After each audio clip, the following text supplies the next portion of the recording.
G'day and welcome back to my hobby room. Now, 3 months ago, I started on this kit. It's the Airfix short Sunderland, right? 1/72nd scale. And it's a veritable classic kit. Mine's about an early 70s moulding, but it was originally put out in 1959. And I'm proud to say, it's finished. Well, it's finished to this sort of level anyway. So, yeah, there we go. Everything's done. Everything's on there. We are ready to rock and roll. I can go in my cabinet now and it can bomb anything it can find underneath it. Yeah. So if you'd like to see how I did all the final things, because there were a lot of fiddly stuff. Like if you can see in there, Biggles and Megsy, they are in the cockpit and they're all painted up. And I've got decals and there's all kinds of little things that had to be done to finish this off. So without further ado, let's get on with it. Roll the music.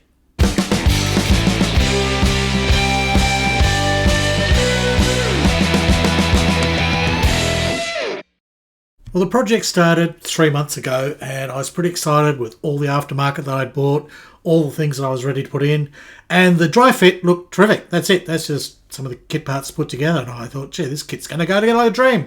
Pilots were a bit of a worry, but I managed to repurpose them and reshape them so they didn't look like, too blobby. I first tested out all the guns, and that was in my very first video, and the Airfix kit parts are not bad. There's some big gaps, and you can see there, that's the front gun. Yeah, it's designed to slide back and forth and rotate around. Same with the rear one. Yeah, there's some problems, but I fixed all of that later on. There's so much scratch work I put into this. So here we are. I'm ready to go, ready to start putting things together, and very excited about, what I need to do. Building up slowly, I would dry fit it constantly and put it on the little legs so that you can see what's going on. The interior needed work. It was a bit boring, so I built a little panel at the back there with a little screen. And here's how I solved that front area with a big gap. I put a little shim underneath that turret, pushed it up, removed the gap. There you go. Before, after. That seemed to settle and fix a lot of that problem.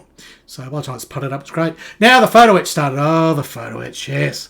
Well, that's from the kit for the Italeri. The dash is nice. Very hard to see once the canopy goes on, but I did it. It looks really pretty.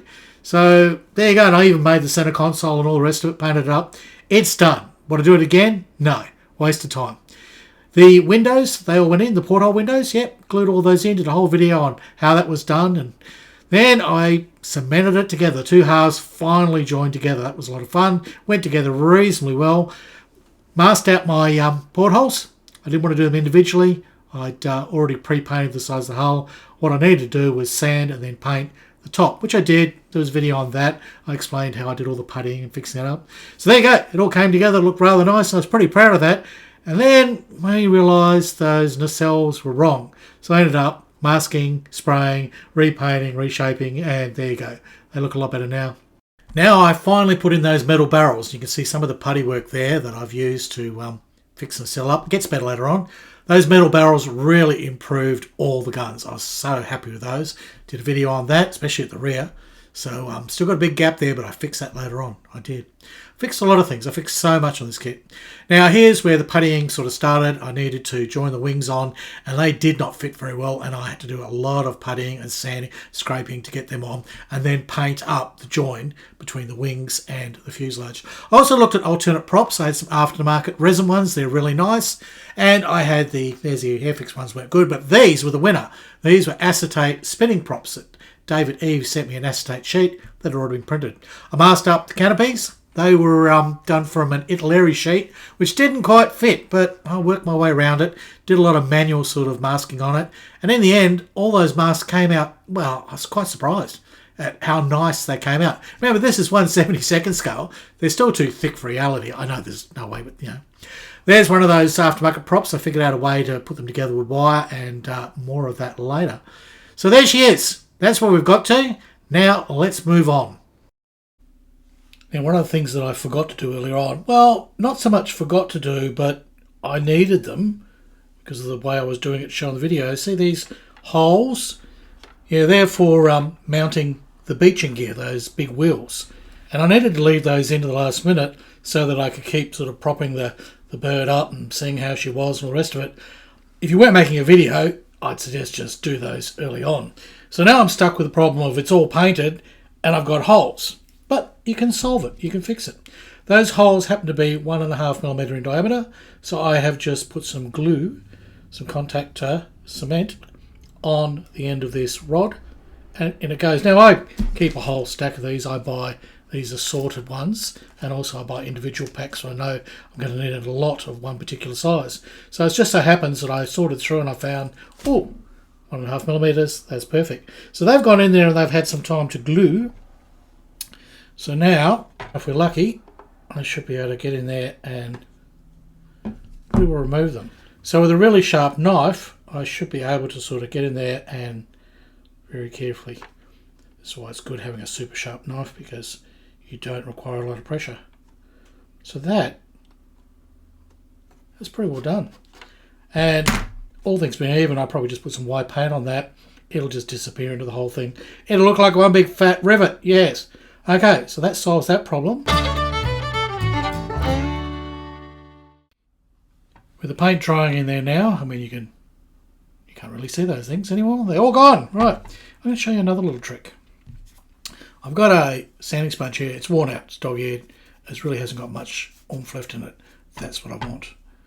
Now, everyone complains about all the rivets that are on this thing, right? And when it's all painted white like this, you can hardly see them. But watch this.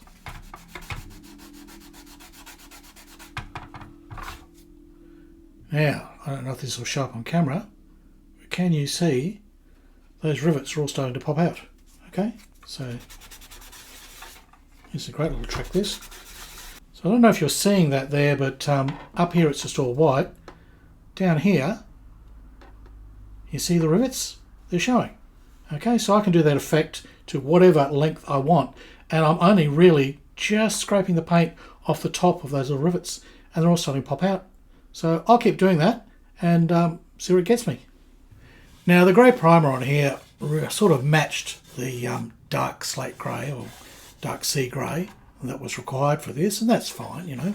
But it kind of hides all the details, and there's lots and lots of details. Now, can you see on this wing how I've managed to make the rivets pop and the panel lines pop? Remember, it's raised detail on this thing. So that's pretty, and that's kind of flat. It's really easy. Using my finest sanding stick, because you don't want to wreck your paint job, I just simply go over. And all I'm trying to do is catch tops of those rivets. So I wonder if you can see that now. Can you see that it's such a fine detail thing? I don't know if it's going to show up on camera, but now my rivets and my panel lines are all showing, and I'm going to have a wash over this later on. So that is going to bring a little bit of patina and a bit of life into the wings of my Sunderland. Well, I've been very busy this morning with all this paint. Yes, when you thought the painting was over, but no, look, we had to paint Megsy and Biggles. So they're all painted up, they're ready to go. They're not the best, I know, but they'll do. And underneath that canopy, you'll never notice, really. So I need to pull the sticks out of their bums, and then we can stick them in their forever home.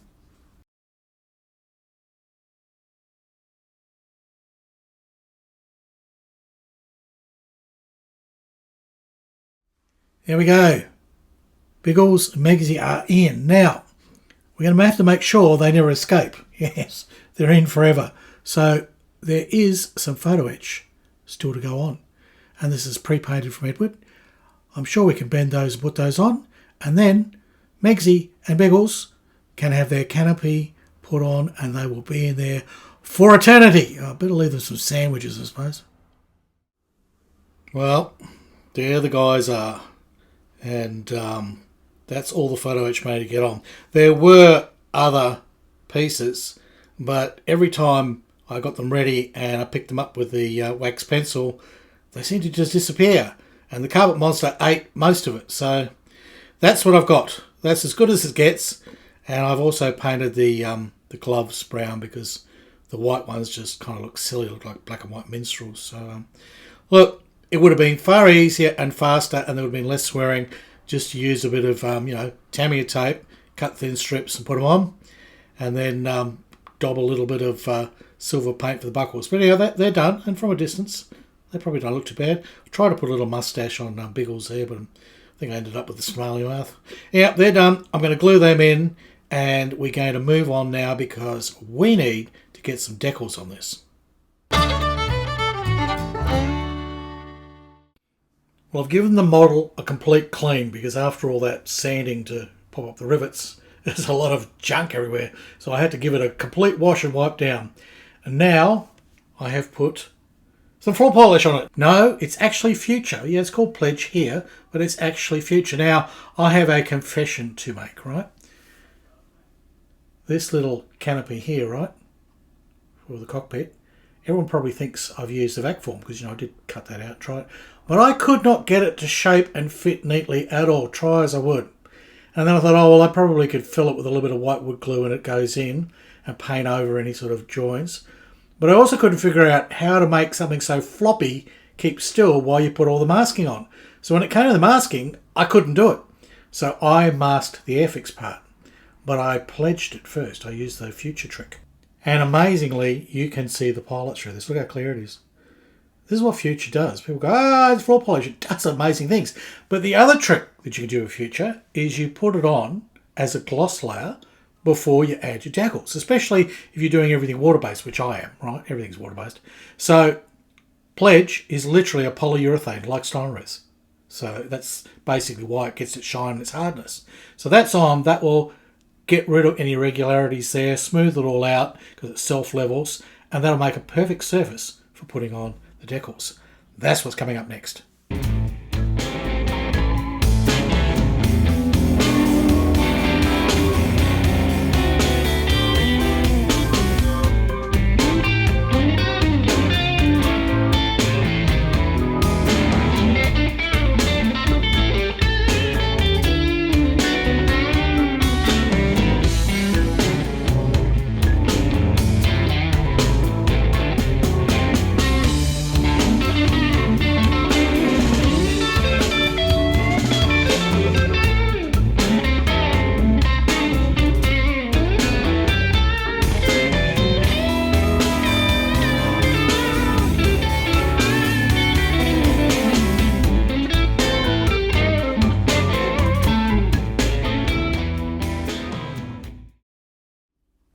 Well, we're out of the spray booth now and the flat coat's on, but it didn't quite go to plan.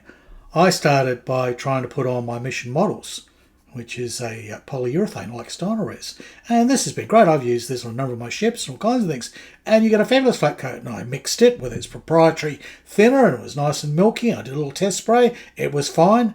Then I walked over, got the Sunderland, walked back to the booth, like 15 seconds, went to spray, and the airbrush was jammed. And when I had a look in, the whole inside of the... I should have taken a photo, but I was so annoyed. The whole inside of the airbrush was like a basically albino snot.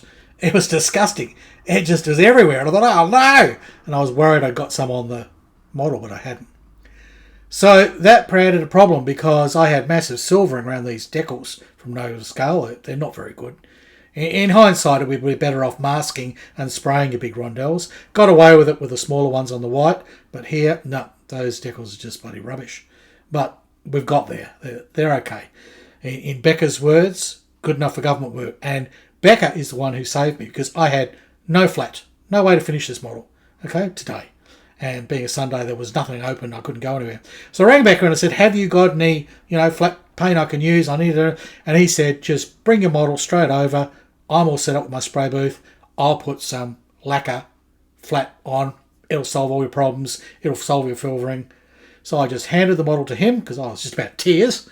And Becca did a fantastic job. I'll put a link at the end of this video for Becca's models. Chris is a lovely guy and he helped me out in a pinch. So, now I need to peel the masking off that and put the rigging on the struts. Now I was going to show you how to use these made in Hungary torture devices to supposedly wire up your floats. But quite frankly, it's not much fun, right? Because basically they don't fit the Airfix kit. So these little daggers, right, you have to keep sort of adjusting them and cutting them shape and everything. And as you're pulling them out, if they get stuck, they tear into your fingers, and I've had blood all over the model and everywhere. So I'm not going to show you how to do that because I'm going to rip it out. It's just horrendous. And they also, because they're not an exact fit, like they're made for another kit, they tend to bow, or they're just a little bit too short. Pointless. I'm going to go back to rigging how I would normally rig, but it's not going to be in this video because I'm afraid I have to go and have a lie down. Well, Nurse Bask has attended to my bleeding hand, but that's the wire. Now, I don't think it looks very convincing. It unless it is an absolute exact fit, it bows. And, you know, that's just not very good. When you do it with thread or easy line, you pull it tight and you get a nice straight line. That is just, it's woeful. And it's very hazardous. Bask has cleaned up my wound, but yes, I suffer for my modelling. Now it's your turn. So there we go. The Sunderland is complete. Stage 1, if you like. This is sort of mint, straight out of the Irish factory. You know, here's a photo. That's how they looked, and that's how mine's going to look for now. Okay, so those of you that are more astute may have noticed spinning props are gone, and we've got the aftermarket props on, which are rather nice. They are rather nice. That is because, for the moment, the Sunderland's going to be a static display, and it's going to be in pristine, clean condition. Why? Because I've run out of time. With all the cock-ups and things that have happened lately, I haven't got time to weather it. I haven't got time to do the Ciorama. None of that's going to happen. So it's finished, but it's finished as a new Sunderland with the static props.